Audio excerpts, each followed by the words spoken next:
जी ये क्या कर रहे हैं आप? बहू खाना खा रहा हूँ। वो तो मुझे भी दिखाई दे रहा है खाना खा रहे हैं, लेकिन ये क्या, आप ये साइड साइड की रोटी काट काट के क्यों रख रहे हैं? आपको कितनी बार मैंने समझाया है कि अन्न का अपमान नहीं किया करिए। अब आपकी वो कटी हुई रोटी कौन खाएगा, बताइए जरा। वो बहू मुझसे ना ये साइड साइड की रोटियां चबाती नहीं है। दांत बहुत कमज़ोर हैं, दर्द करता है, इसलिए रोटी भी मोटी है तो बीच बीच का तो खा लेता हूँ, लेकिन साइड साइड का नहीं खा पाता हूँ। थोड़ी कड़क रोटियां हैं। वाह, पेट भर खाना खाने मिलने लगता है ना तो यही हाल होता है। ऐसो आराम की जिंदगी काट रहे हैं तो बता रहे हैं कि कड़क रोटी है, मोटी रोटी है। अरे यही रोटी सब खाते हैं। हाँ बेटा, सब खाते हैं, लेकिन सबके दांत हैं। अब मेरे दांत कमज़ोर हैं, इसलिए मैं नहीं खा पाता हूँ। पहले जब तुम्हारी मम्मी जी बनाया करती थी तो मुलायम मुलायम रोटी बनाती थी, दूध वगैरह डालकर आटा लगाती थी तो थोड़ी पतली पतली मुलायम रहती थी तो मैं खा लेता था। लेकिन ये रोटी नहीं चबाती है मेरे दांतों में। मुझे ना शुरुआत से ही मेरे दांतों में तकलीफ है, अब उम्र के साथ और बढ़ता ही जाता है तो इसलिए चबा नहीं पाता बेटा। अरे कुछ नहीं है, आपका ये नाटक है। खा खा के मोटाई चढ़ गई है आपको। जरा सा शर्म नहीं है आपको कि इस उम्र में आप ऐसी हरकतें करते हैं। बच्चे भी इस तरह खाना छोड़ कर नहीं जाते, लेकिन आपका क्या है, बेटा कमा रहा है, पैसे तो घर में आ ही रहे हैं। आप लोग का काम है बैठकर घर में खाना और रहीसी झाड़ना, इसके अलावा तो कोई काम है नहीं, ना आपके पास ना आपकी मम्मी जी के बीबी के पास। जितना पैसा कमाते हैं एक तिहाई तो आप लोगों के रहीसी में निकल जाता है।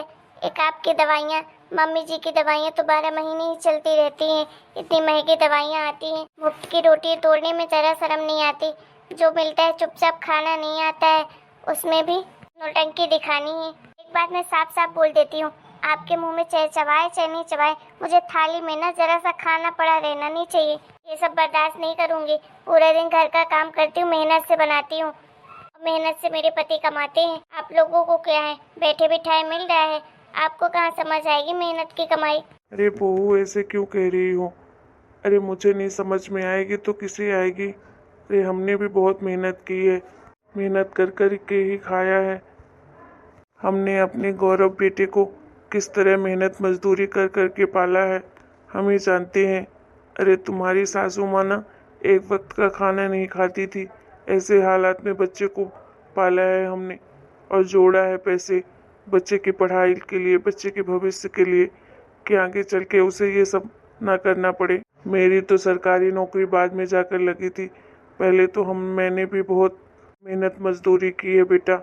और तुम मुझे कह रही हो कि मैं मेहनत नहीं जानता हूँ, मजबूरी नहीं जानता हूँ कि लोग कैसे कमाते हैं। अब मेरी मजबूरी है कि मैं ये खाना नहीं चबा पाता तो कैसे खाऊं? लेकिन बेटा, मैंने इससे भी बुरे बुरे दिन देखे हैं। देखिए पापा जी, चुप रहिए, मुझे आपका लेक्चर नहीं सुनना है। मुझे जो बोलना था मैंने बोल दिया है। और क्या मजबूरी है आपकी? हाँ, बैठे बिठाए खाना मिल रहा है, ऐसे कर रहे हैं, अभी मजबूरी बता रहे हैं आप? अरे बेटा, तुम तो ऐसे कह रही हो, ऐसे हमें ताने मार रही हो कि जैसे हम तो कुछ करते ही नहीं हैं। अरे मेरी भी तो पेंशन आती है, मैं भी तो सारी पेंशन बेटे को दे देता हूँ। अब हमारा खर्चा ही कितना होता होगा? 2 वक्त का खाना मिलता है, 2 रोटी सुबह खा लेते हैं, 2 रोटी शाम को खा लेते हैं, इतने में कितना खर्चा हो जाता होगा? हमारी भी पेंशन 25,000 रुपये आती है, इतना तो हम नहीं खा लेते हैं जो हमें तुम ऐसे ताने मार रही हो। अरे आपको क्या पता कितनी महंगाई हो गई है, इतने खर्चे बढ़ गए हैं, और बता रहे हैं पेंशन आती है उसका, तो किसको देने जाओगे? हाँ, बेटी को दोगे क्या? बेटा है तो बेटे को ही दोगे ना।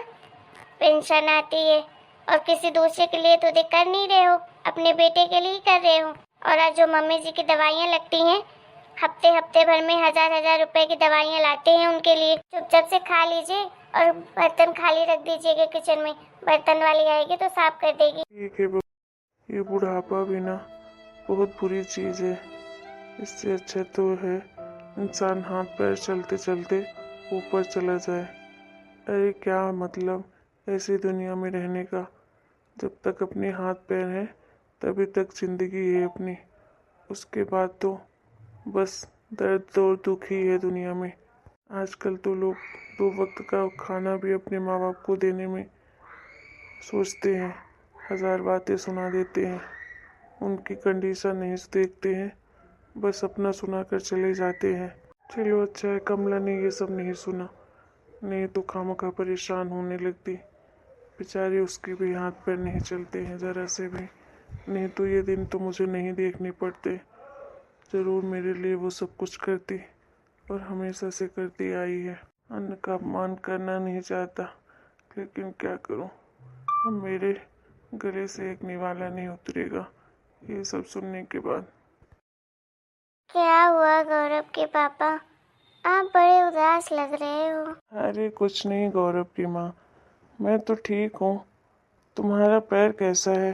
कुछ आराम मिल रहा है दवाइयों से कि नहीं? गौरव के पापा, आप मुझसे क्या छुपा रहे हैं? अरे मैंने सब सुन लिया है। आपको बहू कुछ बोल रही थी ना।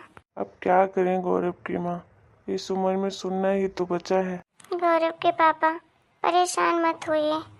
मैं क्या बताऊँ, ऐसी परेशानी है कि मैं कुछ कर ही नहीं पाती हूँ। मैं जानती हूँ कि आप महीने 2 महीने से पेट भर खाना नहीं खा पा रहे हैं। जब से मैंने खाना बनाना छोड़ा तो बहू को तो बस अपने स्वाद से मतलब है, दूसरे से कोई लेना देना ही नहीं है। कि कोई बड़े बुजुर्ग भी रहते हैं, उनके हिसाब से खाना बनाए।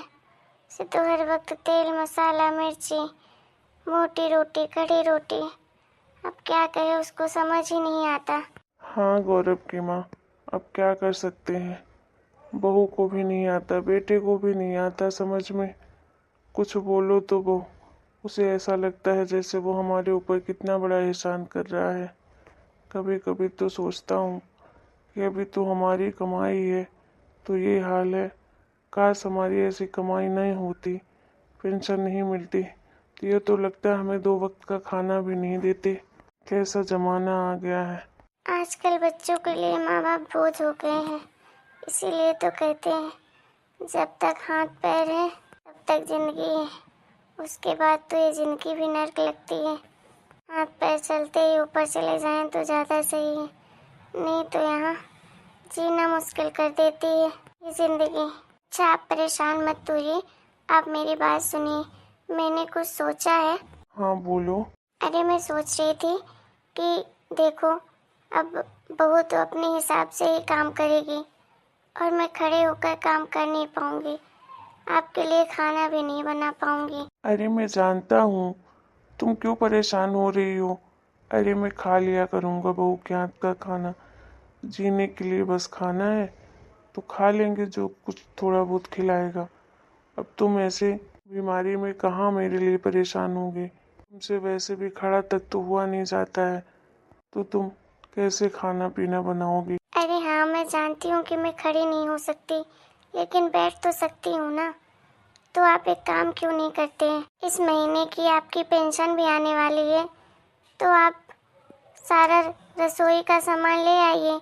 मैं आपको बता दूंगी क्या क्या लगेगा, आप ले आइएगा और इसी कमरे में मैं आपके लिए खाना बना दिया करूंगी और अपने लिए भी। हमारी गृहस्थी इसी एक कमरे में हो जाएगी। कम से कम इतना तो मैं अपने पति के लिए कर ही सकती हूँ कि उसे पेट भर खाना खिला सकूँ। मैं तो बैठे बैठे कर दूंगी काम, आप बस मुझे खड़े होकर सारी चीज़ें पकड़ा दिया करिएगा। वो सब तो ठीक है, लेकिन गौरव बेटा क्या सोचेगा हमारे बारे में, कहीं उसे बुरा न लग जाए। अरे हम गौरव के और बहू के बारे में क्यों सोचे, उन लोगों ने मेरे बारे में सोचा, आपके बारे में सोचा। हमें किसी की परवाह नहीं है, उन्हें भी किसी की परवाह नहीं है, और हम अपने पैसों का खाएंगे, किसी और के पैसों का नहीं। आप तो बस वही करिए जो मैं आपको कह रही हूँ, क्योंकि मैं आपको इस हालत में नहीं देख सकती हूँ। ठीक है, तो मैं आज ही चाहता हूँ पेंशन निकालने के लिए, लेकर आता हूँ सारा सामान। ठीक है, जाइए।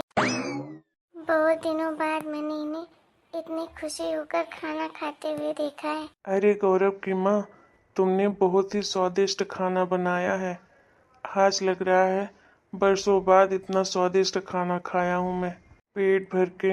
हाँ हाँ, अब रोज मिलेगा आपको ऐसा ही खाना, आप आराम से खाइए।